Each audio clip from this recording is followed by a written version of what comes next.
Olá, queridos irmãos e amigos, a gloriosa paz de nosso Senhor e Salvador Jesus Cristo seja sobre você, sua casa e toda a sua família. Estamos entrando no ar, mais uma vez, para então realizarmos mais um programa Escola Bíblica Dominical. No programa de hoje, estudaremos a lição de número 10 com o tema: o pecado corrompeu a natureza humana. Estamos também hoje, mais uma vez, transmitindo esta programação pela TV Kairos, pelo canal do YouTube, onde neste momento você pode nos ajudar divulgando o link desta programação. Divulgue o link, compartilhe, comente, curta este vídeo e nos ajude fazendo a obra do Senhor conosco.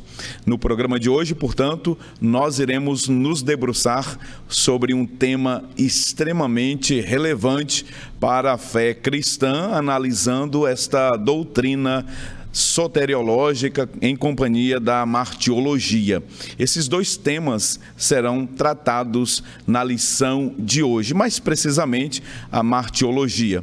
A doutrina soteriológica será analisada na lição de número 11. Vamos para o texto áureo, a verdade prática e a leitura bíblica em classe da lição de hoje. O texto áureo nos diz o seguinte: porque todos pecaram e destituídos estão da glória de Deus. Romanos capítulo 3, versículo 23. A verdade prática diz o seguinte: o pecado é um elemento real na vida de todas as pessoas, desde o ventre materno. A leitura bíblica em classe da lição de hoje encontra-se no livro de Gênesis, capítulo 3, e também na carta do apóstolo Paulo aos Romanos, capítulo 5, a partir do versículo 12. Acompanhe a leitura que está aparecendo na sua tela. Ora, a serpente era mais astuta que todas as animárias do campo que o Senhor Deus tinha feito. E esta disse à mulher: é assim que Deus disse: não comereis de toda a árvore do jardim? E vendo a mulher que aquela árvore era boa para se comer, e agradável aos olhos, e árvore desejável para dar entendimento, tomou do seu fruto, e comeu, e deu também a seu marido, e ele comeu com ela. Então foram abertos os olhos de ambos, e conheceram que estavam nus, e coseram folhas de figueira, e fizeram para si aventais. Romanos capítulo 5. Pelo que, como por um homem entrou o pecado no mundo, e pelo pecado a morte, assim também a morte passou a todos os homens, por isso que todos pecaram. Porque até a lei estava o pecado no mundo, mas o pecado não é imputado não havendo lei. No entanto, a morte reinou desde Adão até Moisés, até sobre aqueles que não pecaram à semelhança da transgressão de Adão, o qual é a figura daquele que havia de vir. Os três objetivos da lição de hoje. O primeiro, explicar a doutrina bíblica do pecado e sua extensão. O segundo objetivo, mostrar a heresia que nega o advento do pecado. E o terceiro objetivo é pontuar o perigo dessa heresia para a vida do crente e da igreja. Bom, neste primeiro bloco do programa, nós vamos analisar a doutrina bíblica do pecado e sua extensão. 3 pontos serão abordados aqui. O primeiro, o autor do pecado, Gênesis capítulo 3, versículos 1 e 2. O segundo subtópico, foram abertos os olhos de ambos, Gênesis capítulo 3, versículo 7. O terceiro item, a consequência da queda no Éden. E o quarto subtópico, extensão do pecado.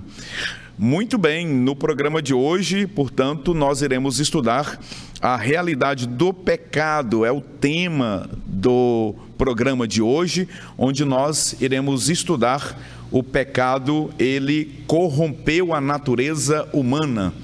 Essa lição de hoje é uma lição que tem como base a martiologia, a doutrina do pecado, combinada com a soteriologia, a doutrina da salvação, que será ministrada na lição de número 11. Portanto, hoje nós iremos aprender sobre o pecado, sua extensão, a autoria do pecado, a heresia do pelagianismo, quem foi Pelágio, e também estudaremos na atualidade como que esses erros doutrinários podem, de certa forma, comprometer a salvação daqueles que estão aderindo a essas heresias. E para comentar a lição de hoje, está comigo aqui mais uma vez, hoje, apenas o pastor Lucileno Cavalcante. Pastor Leno Cavalcante, uma alegria muito grande poder receber o senhor aqui para a gente conversar sobre este tema martiológico, né, a doutrina do pecado, que tem uma relação com a soteriologia, não é, pastor Leno? Seja muito bem-vindo, pastor Leno, para a gente trabalhar esse tema aqui juntos. Muito bem, pastor Epaminondas, a paz do Senhor aos nossos amigos que acompanham o programa, nossos irmãos. E realmente esta lição ela traz aqui essa doutrina, né, a doutrina do pecado, aquilo que nós cremos a respeito do pecado, e é tão necessário nós conhecermos, porque para que se conheça a importância, a grandiosidade da nossa salvação, é necessário conhecer a condição do homem sem Deus. Muito bem, vamos iniciar, pastor Leno, conversando sobre a doutrina bíblica do pecado e a sua extensão.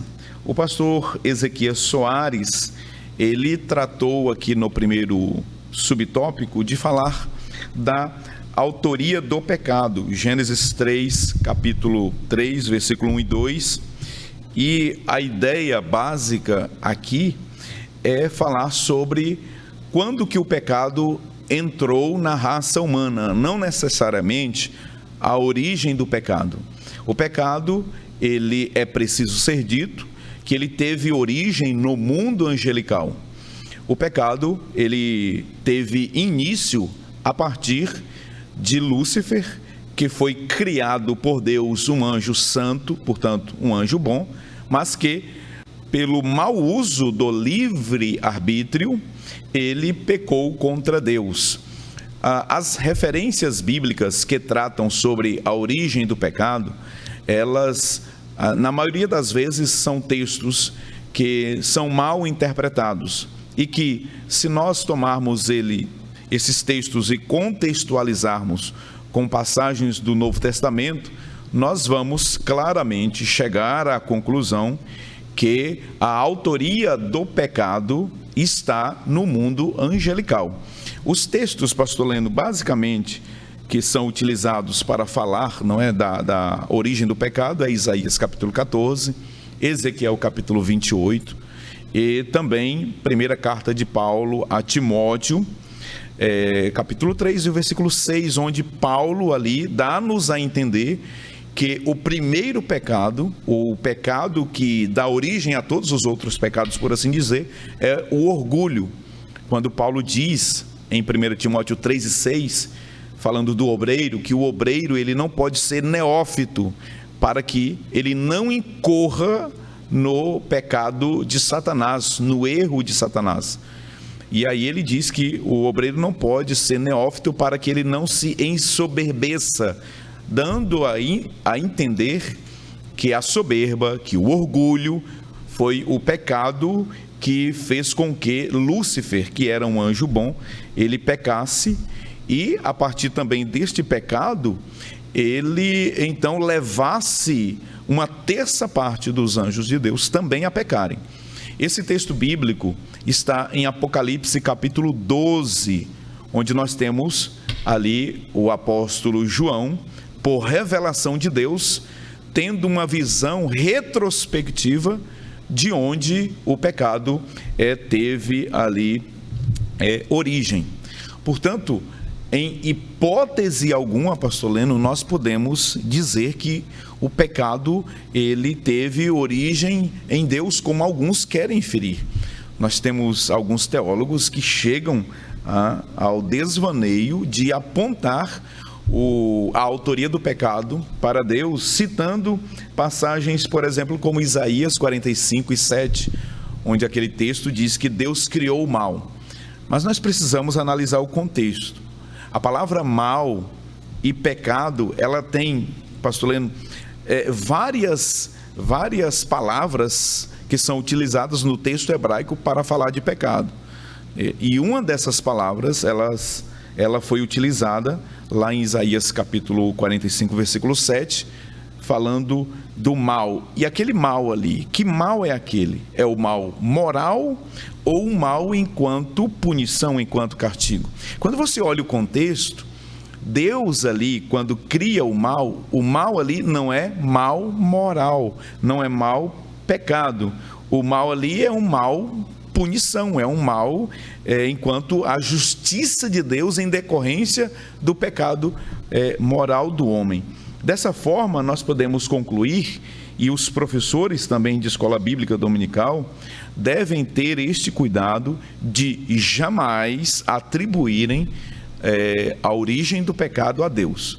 Deus é santo, disse o apóstolo Pedro, né, na sua epístola, no capítulo 2 e no capítulo 1. O apóstolo Tiago, ele disse que Deus é perfeito, né? Nós temos a escritura dizendo que Deus não pode nem mesmo ver o mal. Portanto, Deus é santo, Deus é perfeito em tudo que Ele faz, e tudo que Deus fez é bom. Na semana da criação, Deus foi criando as coisas, e a Bíblia diz: e viu Deus que era bom. Tudo que Deus fez, tudo que Deus faz, portanto, é bom. Quando a Bíblia diz que Deus criou o mal em Isaías capítulo 45, versículo 7, aquele mal não é um mal moral.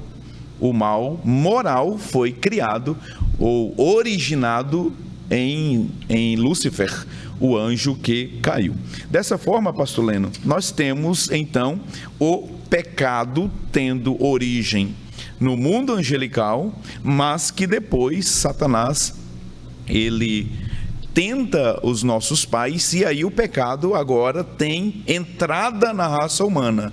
Ele tem origem no mundo angelical, mas que depois ele passa a fazer parte de todos os seres humanos. E aí nós temos aqui, pastor Leno Cavalcante, o versículo 7 do capítulo 3.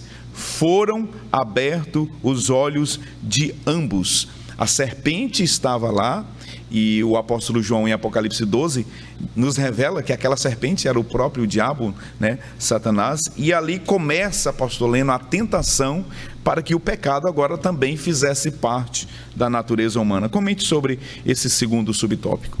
Muito bem, pastor Epaminondas, bem colocada essa questão da origem do pecado, que se dá não ali no Éden, né, e não se dá no homem, mas a entrada do pecado na vida humana se dá sim ali no Éden, através dessa tentação pela qual o homem passa, e ele acaba decaindo, pois ele acaba desobedecendo ao Senhor. Aqui no texto do livro de Gênesis, no capítulo 3, que inclusive é a nossa leitura bíblica em classe, nos dá como se dá esse processo do pecado. E como era a realidade do homem antes da queda. Deus, ele cria o homem, como o senhor já bem colocou, não só o homem, mas toda a criação. Tudo que Deus fez era bom, tudo que Deus fez era perfeito. Deus, ele cria o homem santo. Deus, ele cria o homem para si, para ter um relacionamento com Deus.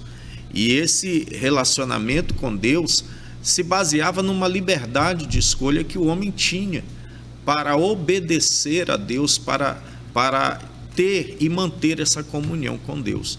E é interessante também a gente observar que a serpente, ela se introduz ali neste momento, e Deus permite que isso aconteça, pois o homem ali, ele é colocado né, em exercício a sua liberdade de escolha. E nesse momento, então, em que diz aqui o texto do encontro de Eva com a serpente, e no versículo 6, ele diz assim que Eva, vendo o fruto do qual Deus já havia falado, que não era para ser comido daquela árvore, e aí, isso assim, nos faz refletir mesmo, porque Deus ele tinha dado todo o jardim para o homem, Deus tinha dado todas aquelas plantas, todos os animais para que o homem administrasse, governasse sobre a criação. A única coisa que Deus estabelece como lei, como norma, esta árvore do conhecimento do bem e do mal, eles não poderiam comer do fruto. E é exatamente aí que, vendo a mulher a árvore, e ela vendo que o fruto daquela árvore era boa para se comer, era agradável aos olhos, e o pecado ele nasce aí, nesse sentido de que na tentação a Eva olha e ela se sente atraída pelo fruto daquela árvore, e nesse processo diz o texto ainda que ela toma do fruto, ou seja, ela age. Então o pecado ele passa a ser externalizado. Ela age, ela toma do fruto, come e dá ao seu marido, e ele come também. Então esse texto ele nos revela como que se dá esse processo do pecado. E a consequência imediata disso é de que, diz o versículo 7, os olhos de ambos foram abertos, né? E alguém poderia até questionar, bom, então seria algo, não seria algo ruim, né? Os olhos de ambos abertos. No entanto, na verdade, seria os olhos para o mal. Exatamente. Para o mal. Então, aquilo que eles não tinham naquela inocência ali do período antes da queda, não havia malícia, não havia nenhum tipo de mal ali, naquela relação entre o homem e Deus. Mas agora, eles já conseguiam enxergar o mal. Agora, eles já viam a maldade que havia neles mesmos, a corrupção que havia, a vergonha que havia neles mesmos. Tanto que o texto sagrado, ele nos diz que eles se envergonharam e porque viram que estavam nus. E o texto ainda da nossa leitura diz no versículo 7 que eles coseram, ou seja, costuraram folhas de figueira e fizeram para si aventais, numa tentativa de amenizar os efeitos do pecado. E isso hoje no homem ainda existe, ou seja, uma tentativa de se cobrir as suas vergonhas, o seu pecado, se auto-justificar diante de Deus, como se Deus não está vendo tudo, né? Como se Deus ele não está enxergando e percebendo tudo. Aqui o nosso pastor Ezequias Soares, ele também destaca, né, de que nesse momento, Deus ele afirma, Deus ele dá aqui uma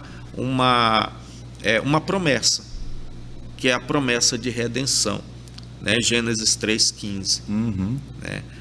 Muito embora o homem, a mulher, a humanidade tivesse que conviver com os efeitos e consequências do pecado, mas o plano de Deus, e nada disso pegou Deus de surpresa, nada disso surpreendeu a Deus, porque antes da criação, Deus já havia traçado um plano para redimir o homem do pecado.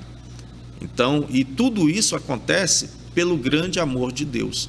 E Deus já havia, então, aqui em Gênesis 3,15, né, que é chamado proto-evangelho, né, o momento em que é prometido a semente da mulher, que iria resgatar o homem, então, dessa condição pecaminosa. Muito bem. Nós temos, pastor Leno, em Apocalipse 13, versículo 8, um texto que sempre, nestas lições de cunho soteriológico e também da doutrina do pecado, nos faz refletir sobre esse plano salvífico, né?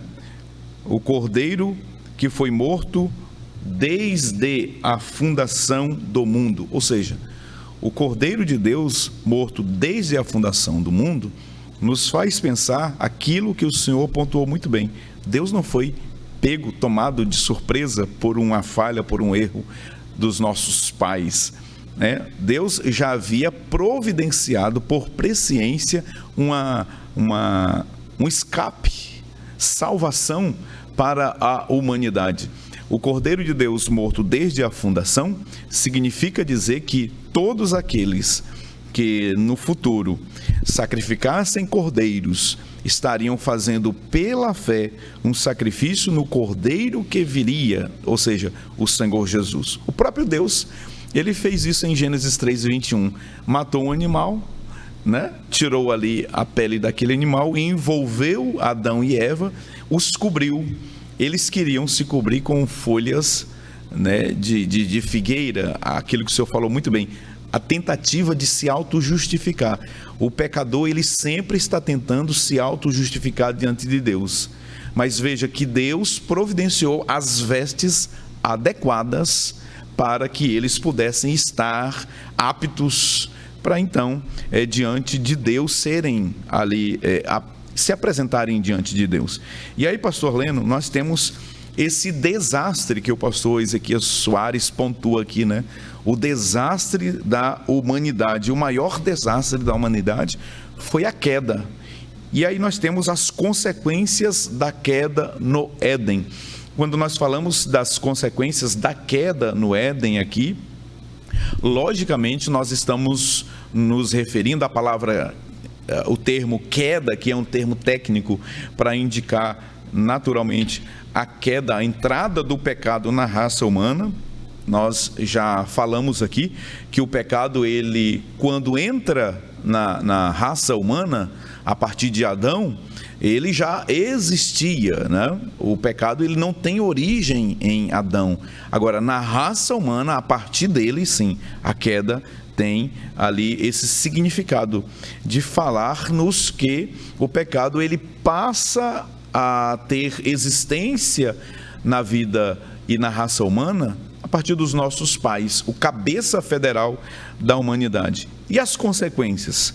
As consequências é que o pecado foi transmitido para todos os seres humanos, aquilo que está aqui no nosso, né, no nosso texto áureo, porque todos pecaram, destituídos, ficaram afastados da glória de Deus.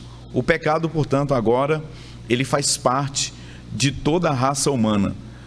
E todo aquele que é concebido no ventre, ele já nasce debaixo da égide do pecado. Conforme disse o rei Davi lá no Salmo 51, versículo 5, em pecado me concebeu minha mãe. Aqui nós temos uma das consequências da queda, é que todos os seres humanos agora são pecadores. E olha só que coisa interessante, o pastor Ezequias Soares trouxe aqui o Romanos capítulo 5, versículo 12, pelo que, como por um homem entrou o pecado no mundo, pelo pecado a morte, assim também a morte passou a todos os homens, por isso que todos pecaram. Vejam, pastor Leno, nós temos aqui como consequência a transmissão do pecado a todos os homens, e agora a morte também passou a todos os homens. E nós temos a morte aqui no sentido de entendermos que a palavra morte, ela significa naturalmente separação. E nós temos a morte espiritual, que é a separação do homem espiritualmente de Deus. Nós temos a morte física, não é?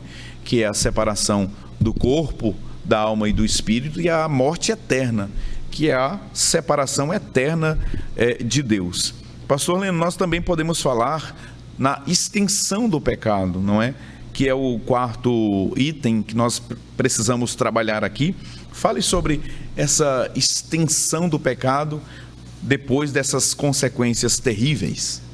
Pastor Epaminondas, eu queria ainda, antes de nós entrarmos aqui nesse tópico, destacar um texto lá de Eclesiastes, capítulo 7, no versículo 29, que mostra a forma como o homem ele foi criado, né, a respeito da sua perfeição. O autor de Eclesiastes diz, no versículo 29 do capítulo 7, vede, isto tão somente achei. Ou seja, ele chegou a uma conclusão, que Deus fez o homem reto, mas ele buscou muitas invenções. A forma como Deus criou o homem foi perfeita, foi sem pecado. O homem, quando ele é criado ali no Éden, ele é criado de maneira perfeita para servir a Deus, tanto que mantinha uma comunhão, um cotidiano com Deus. É interessante também a respeito dessa passagem do pecado à raça humana através de Adão. Em Gênesis, no capítulo 5, versículo 3, diz assim: e Adão viveu 130 anos e gerou um filho à sua semelhança, conforme a sua imagem, e chamou o nome dele Sete. Interessante aqui que não fala mais da semelhança do filho de Adão com Deus, muito embora nós saibamos que nós, apesar da queda, ainda temos esta semelhança com Deus. Mas aqui o destaque dá para a semelhança do filho de Adão com ele, com Adão. Ou seja, aquilo que era Adão foi repassado para o seu filho, e especialmente na sua condição espiritual, de morte espiritual, de separação de Deus, tá? Então, aqui o texto da nossa revista, ele fala de como esse pecado ele atingiu o homem, qual era a extensão desse pecado. E aqui fala de uma corrupção total na vida do homem. E essa corrupção total é bom a gente esclarecer para os nossos alunos, nossos professores, que ela se dá em toda a dimensão de quem o homem é. Ou seja, no seu corpo, tem os efeitos no seu corpo, na sua alma e no seu espírito. Em todo o ser do homem há esse efeito do pecado. No seu intelecto, na sua vontade, na sua consciência, na sua razão, na sua vida. O homem, tanto que lá no princípio, quando Adão e Eva eles pecam, a primeira coisa que eles percebem é que eles não poderiam se apresentar daquela maneira diante de Deus. Eles tinham que fazer alguma coisa, eles tiveram medo. E a relação entre Deus e o homem não é de medo, é de comunhão, é de amor, é de alegria na presença de Deus. Então o pecado ele traz isso como consequência. Tanto na alma do homem, faz com que o homem ele tenha a sua alma contaminada de tal modo que não pode se apresentar diante de Deus da maneira como está. E isso realmente foi uma tragédia na vida humana. Eu me lembro muito bem, assim, a gente meditando a respeito dessas consequências do pecado na vida do homem, e nós vemos como que isso, ao longo da história humana, trouxe tanta coisa ruim, o mal, a maldade, tudo isso, ao ponto de Deus olhar para a raça humana e entender que não foi essa maneira, não foi para este propósito que Deus criou o homem. Então, o pecado ele domina tudo na vida do homem. O pecado ele aprisiona o homem. O pecado ele entristece o homem. O pecado ele separa o homem de Deus. Muito bem. Nós vamos estudar no próximo bloco sobre heresia, que nega o advento do pecado. Existem conceitos teológicos, filosóficos que negam o advento do pecado. Nós vamos falar sobre isso no próximo bloco. Eu espero por você. Até já.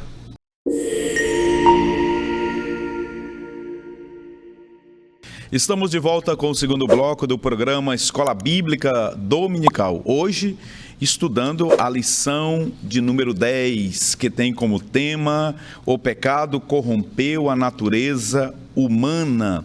Nós vamos falar agora, neste bloco, sobre a heresia que nega o advento do pecado.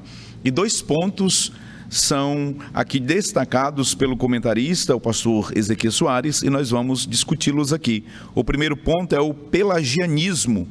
Nós vamos falar também sobre a morte de Jesus em favor dos pecadores.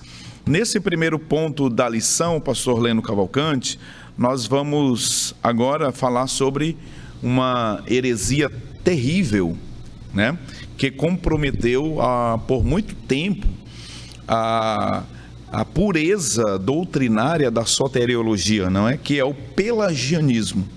Nós vamos verificar, a partir desse primeiro ponto aqui, que o pelagianismo é uma heresia, e essa heresia ela foi combatida, né, no Concílio de Éfeso em 431, e nós vamos entender o contexto histórico, né, dessa heresia. Bom, o pelagianismo, como o próprio nome nos indica, vem de um monge britânico chamado Pelágio.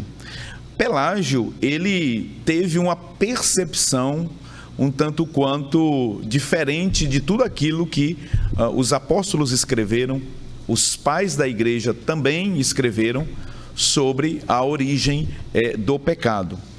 O Pelágio, ele concebia a ideia de que o pecado, ele não havia corrompido o homem de tal forma que o ser humano, ele podia, por seus próprios méritos e esforços, buscar a Deus e até mesmo, a partir do livre-arbítrio, escolher Deus, ser salvo ou não.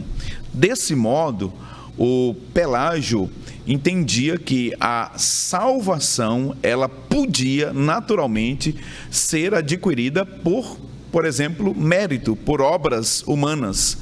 Algo que a Bíblia, ela condena, né, de forma muito clara. Nós temos dezenas, centenas de textos bíblicos apontando para que a salvação, ela é única e exclusivamente pela fé em Jesus Cristo, através da sua graça, do seu favor imerecido. E aí, pastor Leno Cavalcante, o Pelágio, né, tinha essa ideia de que o homem, a partir do livre-arbítrio, ele podia livremente buscar a Deus, ir até Deus. Ele não concebia a ideia, por exemplo, da depravação total que o senhor falou agora há pouco. Nós vimos aqui claramente que o espírito humano foi corrompido, não é? A alma humana foi corrompida e o corpo humano, naturalmente, ele foi corrompido. É o que nós chamamos de depravação raiz. O problema do homem é um problema na raiz, é um problema moral. O homem, o pecador, ele não é pecador porque peca, mas ele peca porque ele é pecador. Isso está na raiz dele. Já o Pelágio, ele não entendia dessa forma. Ele entendia que o pecado negado. Desse modo, o homem, ele, por seus esforços próprios, não é? Ele podia chegar até Deus, podia buscar até Deus, podia buscar Deus e negava a existência do pecado, negava a extensão do pecado e também as consequências do pecado. Nós podemos falar agora, pastor Leno, de um conteúdo doutrinário do pelagianismo para a gente poder, então, continuar a nossa conversa? Muito bem, pastor Epaminondas. O Pelágio, ele trouxe essa ideia inicial de que, na verdade, não houve essa depravação total, não houve essa corrupção na vida do homem, e também que essa corrupção não foi repassada à humanidade através de Adão. Então, na ideia de Pelágio, todos os demais seres humanos que nasceram não com este pecado original, mas nasceram como Adão foi criado ali no Éden, puros, e que o problema seria as gerações posteriores e que iriam inevitavelmente contaminar o homem, mas não que o homem fosse naturalmente um pecador, né? E isso contraria a ideia daquilo que nós cremos, daquilo que nós vemos nas Sagradas Escrituras, né?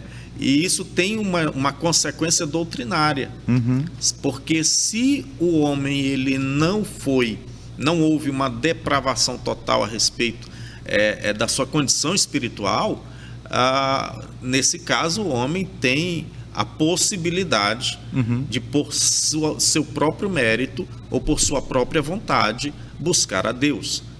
E aí contraria aquilo que nós pregamos a respeito da graça de Deus. Ou seja, nós cremos que o homem ele só pode buscar a Deus por intermédio da graça de Deus. E tem outro problema gravíssimo, é anular o sacrifício de Jesus. Qual seria a necessidade, então, da vinda de Jesus, o Cordeiro Imaculado de Deus, para morrer e pagar o preço dos nossos pecados, ou seja, para nos redimir, se o homem pode buscar a Deus por seus próprios esforços e mérito? Não faz sentido, né, pastor? Exatamente. E aí, lá nesse momento em que Pelágio, na verdade, Pelágio ele escreveu algumas coisas, né? Mas quem passou então a propagar foram os seus discípulos. Aqui o pastor Ezequiel Soares, ele cita Celestio, que também seria alguém que promoveu essas ideias de Pelágio. Porém, nós sabemos que a igreja mais uma vez se levanta para reafirmar a sua doutrina, né? Condenando o pelagianismo e reafirmando de que o homem ele necessita da graça de Deus, necessita do sacrifício de Jesus na cruz do Calvário, necessita até para que ele possa enxergar a graça de Deus, a salvação, ele precisa da ajuda de Deus. Muito bem. Nós temos um problema criado, né, por irmãos de outras confissões de fé que chegam a nos acusar de sermos semipelagianos. O semipelagianismo, que é decorrente do pelagianismo, o Pelágio, naturalmente, ele foi condenado à heresia, né? À época se levantou um dos pais da igreja, um dos mais notáveis, Agostinho de Hipona, que naturalmente, com argumentos sólidos, bíblicos, né, jogou por terra a tese de Pelágio de que o homem não havia sido corrompido pelo pecado, né? A depravação radical ou a depravação total, ela é comprovada nas Escrituras com muitos textos bíblicos. E aqui nós temos a resposta bíblica.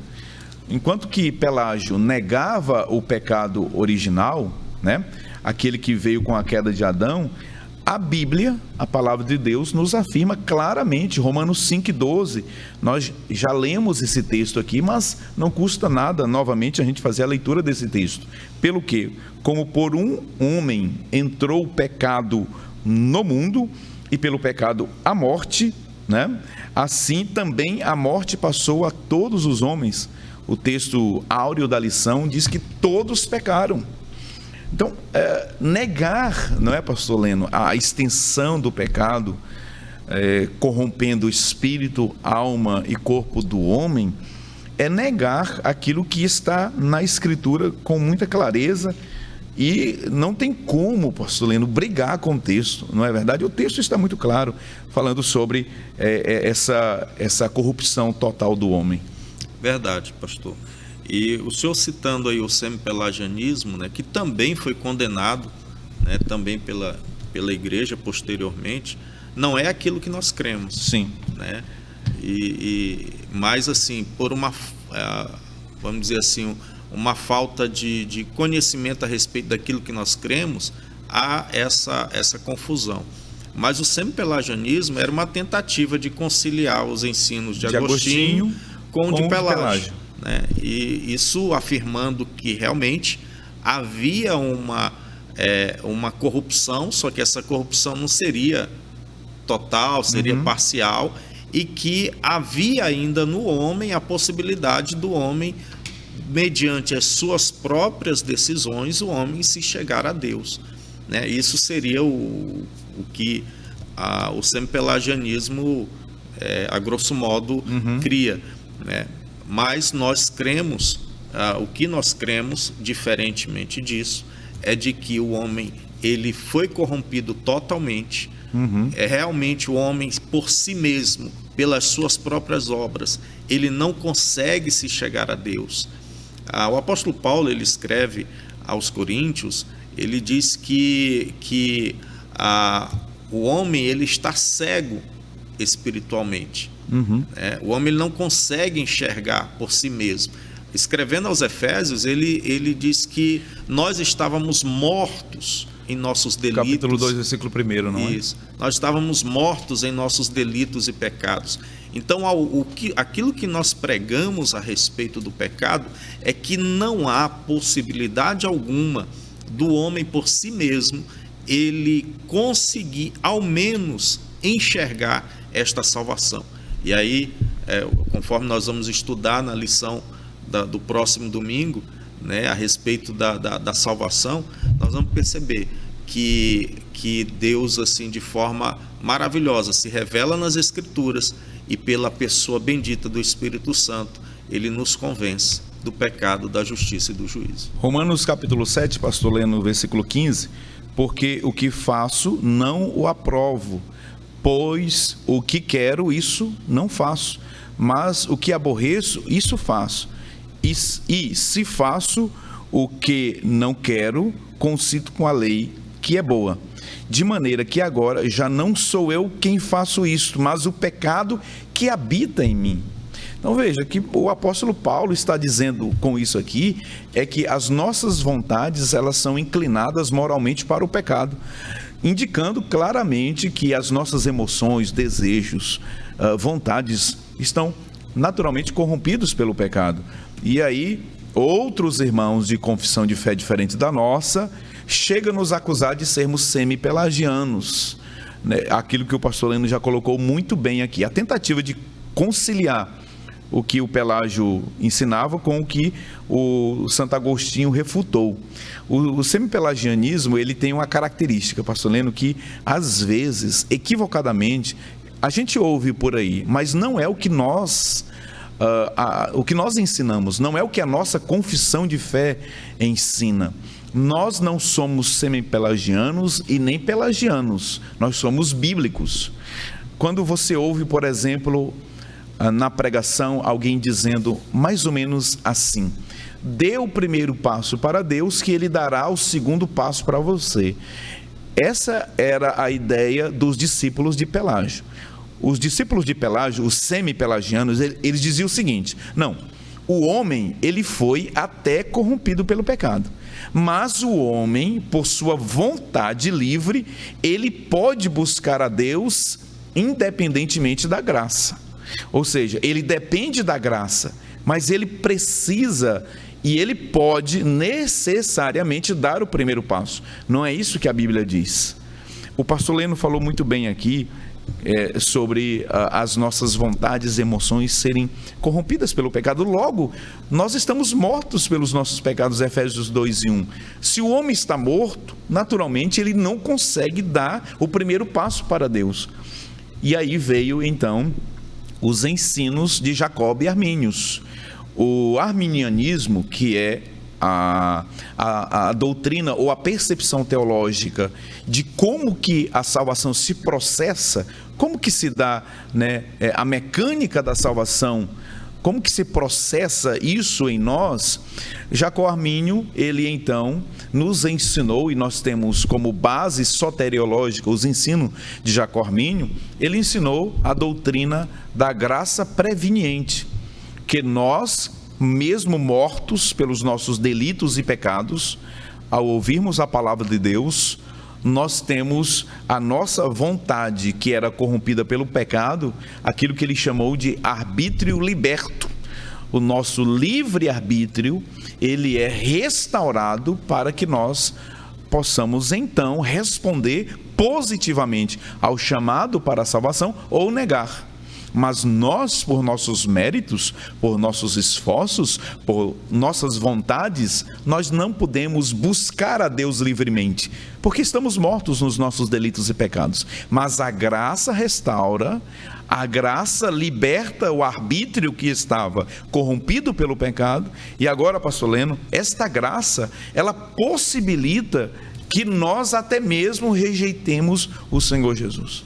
E assim, ouvindo aí o senhor, pastor Epaminondas, nessa sua colocação a respeito de quem dá o primeiro passo. Na verdade, o primeiro passo foi dado lá na eternidade. Exatamente.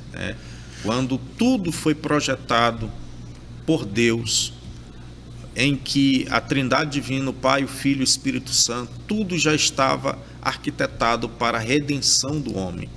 E isso é maravilhoso nós pensarmos de que e esse passo é gigante, porque aquilo que Jesus ele se ofereceu ali no Calvário foi exatamente aquilo que o homem não podia fazer. O senhor citou a carta de Paulo aos Romanos aí, que fala da questão da lei. A lei a Bíblia é clara, ninguém poderia ser salvo através de cumprir a lei, mas a lei era para mostrar exatamente essa insuficiência, essa incapacidade do homem em obter a salvação, apontando para o sacrifício perfeito que viria através da pessoa bendita de Jesus. Ou seja, pastor Leno, a lei, o problema não estava na lei, não é verdade? Paulo diz lá no capítulo 7, depois, professores, irmãos que estão nos assistindo agora, vocês podem ler lá o capítulo 7. Paulo diz que a lei é boa, a lei é perfeita, é justa e santa. Então qual é o problema? O problema é que o homem, enquanto que a lei é justa, o homem é injusto. A lei é santa, o homem é depravado. A lei é boa, o homem é mau. Então, dessa forma, a lei ela serve apenas para revelar, para mostrar o coração do homem, o quanto o homem ele está contaminado pelo pecado. Paulo chama a lei de aio, né? Exatamente, o condutor, o tutor, né? Exatamente, que conduz o homem a que ele enxergue isso. Veja isso, que ele precisa do sacrifício de Jesus. Muito bem, essa lição ela envolve muitos temas, né? Arminianismo, nós poderíamos falar um pouco do determinismo, onde os irmãos deterministas, que não é a nossa confissão de fé, eles dizem que Deus decretou todas as coisas, inclusive os irmãos hipercalvinistas dizem que Deus decretou até mesmo o pecado de Lúcifer, decretou o pecado de Adão e decreta também os nossos pecados. É um problema, eu vejo um problema aqui, pastor Leno, terrível, porque dizer que Deus decretou esses pecados é atribuir a Deus o quê? A autoria do pecado. E nós vimos aqui que Deus é santo, que Deus ele é bom, que Deus ele é justo, e jamais Deus iria fazer com que o homem fosse pecador por decreto dele e ainda assim fosse julgado e condenado pelos pecados que ele não originalmente pecou, porque a autoria é de Deus. Então é um problema teológico terrível, que não é a nossa confissão de fé. A nossa confissão de fé, ela nos apresenta o livre arbítrio. O homem, ele tem vontade livre restaurada para, então, aceitar ou rejeitar a mensagem da cruz. Pastor Leno, vamos concluir. A morte de Jesus em favor de todos os pecadores. Comente sobre este ponto aqui da lição. Então, pastor Epaminondas, diante de todo esse cenário, né, de impossibilidade do homem, né, de ter essa reconciliação com Deus por seu próprio mérito, por suas próprias ações, né, Deus providencia, então, através do seu Filho, né, esse meio pelo qual o homem pudesse receber de Deus essa reconciliação através do sacrifício de Jesus. E aí é interessante, quando Paulo ele escreve aos Romanos, eu gosto de citar a carta de Paulo aos Romanos, assim, o modo como Paulo ele desenvolve a carta aos Romanos, mostrando entre o capítulo 1 até o capítulo 3 da carta aos Romanos, versículo 20, por ali, como que é a condição espiritual da humanidade. E aí envolve tanto judeus como gregos, não tem diferença nenhuma, todos pecaram e destituídos estão da glória de Deus, estão separados de Deus. Mas o que eu vejo assim como maravilhoso e como boa notícia é que, apesar disso, versículo 24 do capítulo 3 de Romanos, nós fomos justificados gratuitamente pela sua graça, pela redenção que há em Cristo Jesus. Então, toda essa impossibilidade foi-nos imputada a justiça de Cristo sobre nós, através do sangue de Jesus que foi derramado em nosso lugar. Por isso que a gente chama a morte de Jesus como morte vicária. É a morte substitutiva, é aquele que ocupou o lugar do homem na condenação. Jesus ele então leva ali na cruz todos os pecados, e é por isso que a questão do determinismo, né, nós vemos que não se encaixa muito com essa verdade bíblica, porque Jesus ele morreu por todos. A morte de Jesus é suficiente para perdoar os pecados de toda a humanidade, né? Mas aí, como nós vamos ver na lição, acho que do próximo domingo, né, qual é o posicionamento do homem em relação a essa graça oferecida. Muito bem, nós vamos falar daqui a pouquinho sobre o perigo dessas heresias para a vida do crente e da igreja. Mas aguarde, daqui a pouquinho, depois do intervalo comercial. Até já.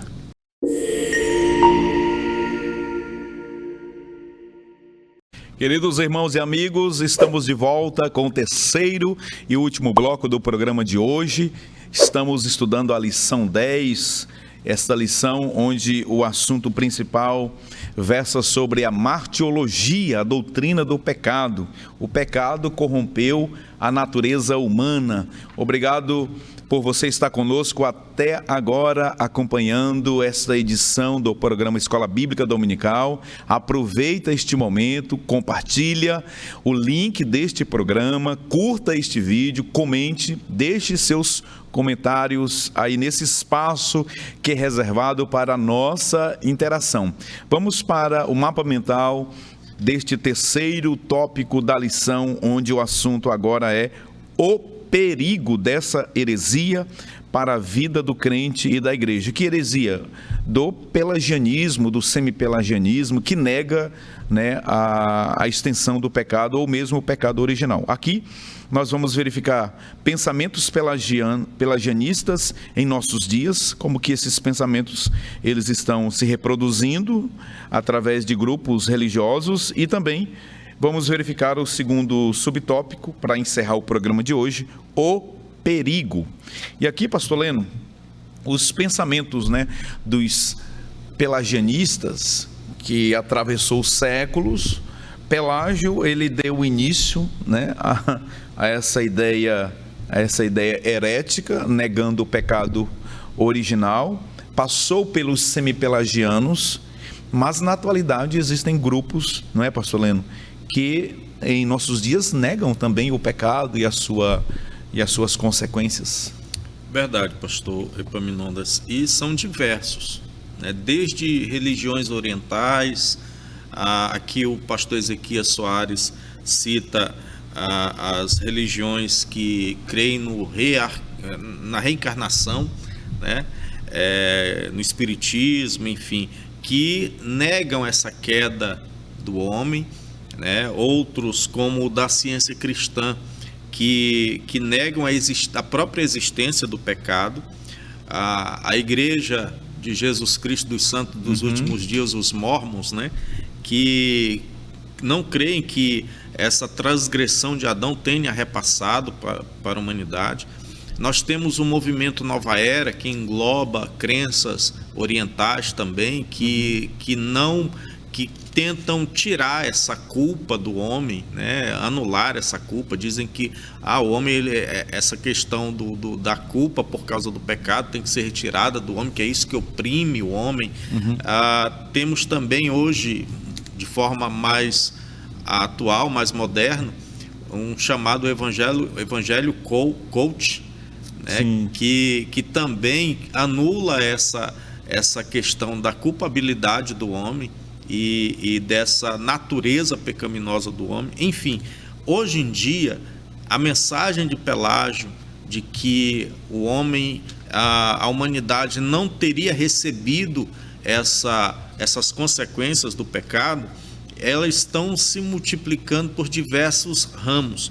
E é necessário, sim, nós enfatizarmos aquilo que nós cremos, porque nós vemos que muitas vezes isso ronda até o arraial, vamos dizer assim, da igreja evangélica. Na nossa declaração de fé, na página 22, o item de número 5, aquilo que nós cremos, diz assim, que nós cremos na pecaminosidade do homem, que o destituiu da glória de Deus, e que somente o arrependimento e a fé na obra expiatória e redentora de Jesus Cristo pode restaurá-lo a Deus, conforme Romanos 3:23, Atos 3:19.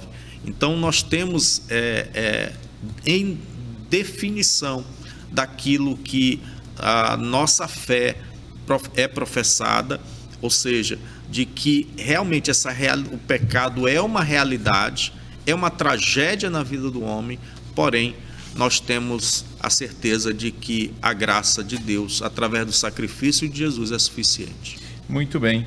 E aí, pastor Leno, como vimos, né, o pelagianismo é uma heresia gritante. E as manifestações são das mais diversas, conforme o senhor pontuou muito bem aí, por meio desses grupos religiosos. E aí o pastor Ezequias Soares apresenta o perigo. Qual é o perigo, né? Crenças e práticas, né, em muitas religiões, em muitas igrejas até, ditas evangélicas, que parecem que têm a cara, que têm a roupagem de ser, né, uma crença ou uma doutrina sadia, mas quando examinadas ou passada no crivo das Escrituras Sagradas, se percebe que se trata de um perigo iminente, né? Que se trata de uma heresia. Muito mais, pastor Leno, pela falta de cultura bíblica, né? Pela falta de conhecimento das Escrituras Sagradas. Olha o que diz o apóstolo João no capítulo 4, versículo 1. Amados, não creais em todo espírito, mas provai se os espíritos são de Deus, porque já muitos falsos profetas têm se levantado no mundo. O apóstolo Paulo, ainda corroborando com o apóstolo João, ele nos escreveu o seguinte na primeira carta que ele escreveu aos Tessalonicenses, no capítulo 5 e o versículo de número 21. Examinai tudo, retende o bem. Pastor Leno, às vezes as pessoas, né, por este desconhecimento da palavra de Deus, né, por não conhecerem a fundo as Escrituras Sagradas, essas pessoas, elas são até atraídas fortemente, né, influenciadas por esses movimentos que não tem nada de bíblico, apenas usam de passagens bíblicas e às vezes textos, na sua maioria isolados, para ludibriar, enganar as pessoas, mas se trata de uma heresia e de um perigo, não é, pastor Leno? Uma heresia que pode, inclusive, comprometer certamente a vida eterna dessa pessoa que está sendo cooptada por esses movimentos. Pastor Epaminondas, são mensagens atrativas, né? São mensagens sedutoras, que não confrontam o homem com a sua realidade. E quando esta mensagem ela é pregada dizendo, olha, você tem acesso a todas as benesses do Evangelho, mas não precisa você ser confrontado com o seu pecado. Isso é muito sedutor, porque, na verdade, o homem, ele naturalmente, ele não quer ser confrontado com seus próprios erros, com a sua realidade, a realidade de uma natureza corrompida, pecadora. Não quer admitir isso. Dificilmente, né, as pessoas elas querem admitir os seus próprios erros. Mas o evangelho que nós aprendemos é esse. Ele nos confronta com quem nós somos de verdade, mas nos mostra um Deus redentor.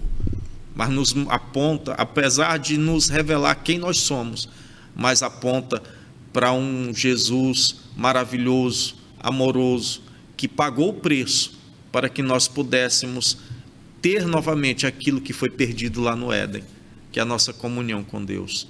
Então, é realmente um perigo muito grande, um perigo de se tentar remediar a religiosidade do homem, dizer que o homem pode ter acesso a Deus e às bênçãos de Deus, sem que antes ele seja confrontado no Calvário. Outro perigo, pastor Lendo, que nós observamos, né, no nosso meio cristão como um todo, não apenas o evangélico, é o erro teológico de pensar que na prática das boas obras a pessoa ela tem a salvação garantida, né? Não, eu vou ser uma pessoa boa, eu vou procurar não fazer isso, não vou praticar essa conduta, vou ajudar alguém, e a pessoa caindo no erro de achar que isso é suficiente para que ela conquiste a salvação. Tem o texto lá de Isaías, onde diz que todas as nossas obras de justiças não passam de trapo de imundícias. Esse pensamento, ele é um pensamento pelagiano, né? Não, se eu fizer boas obras, se eu praticar isso, se eu deixar de fazer isso, eu vou ter a minha vida eterna, independentemente da cruz de Cristo e do arrependimento. Pastor Leno, e se nós não tomarmos cuidado, nós evangélicos, crentes pentecostais, assembleianos, nós também podemos incorrer neste mesmo erro, ainda que de modo diferente. O senhor pontuou algo que é muito interessante, as mensagens, as pregações, acho que o senhor falou na pregação coach, não é? Sim. A pregação coach, que não conclama o ouvinte ao arrependimento, aquela mensagem açucarada, adocicada, né, que não revela a atual situação do homem. Isso é um perigo também, pastor Leno, porque deixa as pessoas confortáveis com o seu pecado, faz do pecado um ursinho de pelúcia, e a pessoa passa a acariciar aquele pecado como que se estivesse tudo bem, e não está. É um perigo iminente também, não é, pastor Leno? É verdade, porque acaba criando um pecado de estimação, né? Ou seja, aquilo que é tolerável por Deus. Não, Deus te entende, Deus não precisa você deixar tal coisa, não precisa você abandonar tal coisa. E enquanto que, na verdade, o Evangelho nós, quando nós recebemos e procuramos viver o Evangelho, é viver uma nova vida em Cristo. Nós termos realmente uma vida nova, mas aquela vida, não a vida nossa do passado, mas uma nova vida que é dada por intermédio de Jesus, que isso muda tudo no homem, muda o nosso modo de pensar, o nosso modo de vestir, o nosso modo de agir, o nosso modo de falar, o nosso modo de se relacionar com as pessoas, o nosso modo de tratar as pessoas. Então tudo isso é mudado pelo poder do Evangelho em Cristo Jesus. O homem que se encontra com Cristo, ele se torna uma nova pessoa. Ou seja, então, essa capacidade para viver tudo isso que o senhor está falando aí, ela primeiramente não vem de um esforço humano. Não é o homem. Ela vem de uma natureza nova, ou seja, o Espírito de Deus cria essa nova natureza para que a pessoa possa possa viver conforme a moralidade que está estabelecida na palavra de Deus. Do contrário, ele pode até tentar se esforçar por ele mesmo, mas sozinho ele não consegue. E outra coisa também, pastor, esse tipo de heresia, o perigo é tornar cristãos apenas religiosos, apenas frequentadores de igrejas. E tem muitas vezes o templo como um entretenimento. Buscam ali para passar uma noite de domingo. E eu não estou dizendo aqui que é para deixar de ir, tem que ir. Sim. Porque na igreja, onde nós ouvimos a palavra, o Senhor, Ele age. E o Senhor, com certeza, está tratando com cada um. Muito bem. Chegamos ao final de mais um programa, Escola Bíblica Dominical. E a conclusão da lição de hoje, eu não costumo, mas eu quero ler hoje, achei ela muito interessante. O pastor Ezequias Soares disse o seguinte: mesmo nesse estado de corrupção total, nem tudo está perdido. Há esperança. Desde a queda de Adão no Éden, Deus tem demonstrado seu amor e cuidado com a posteridade do primeiro casal. Deus não nos abandonou. Em seu amor e misericórdia, nos vivificou juntamente com Cristo. Pela graça sois salvos. Que mensagem extraordinária! O pecado trouxe consequências drásticas, terríveis, afetando o espírito do homem, a alma do homem, o corpo do homem, afetando o cosmo, a natureza, os animais, o reino mineral, o reino animal, vegetal. Tudo foi afetado pelo pecado, mas a graça de Deus é muito maior do que tudo isto. A graça de Deus por Cristo Jesus restaura o homem de volta para o seu Criador, para o estado original, com graça, com favor e com a misericórdia do Senhor nosso Deus. Que esta mensagem possa alcançar o seu coração, a esperança para o teu futuro. Você não está abandonado, nós não estamos aqui abandonados. A graça de Deus, ela alcança o mais vil e o mais terrível pecador e faz dele um cidadão do céu.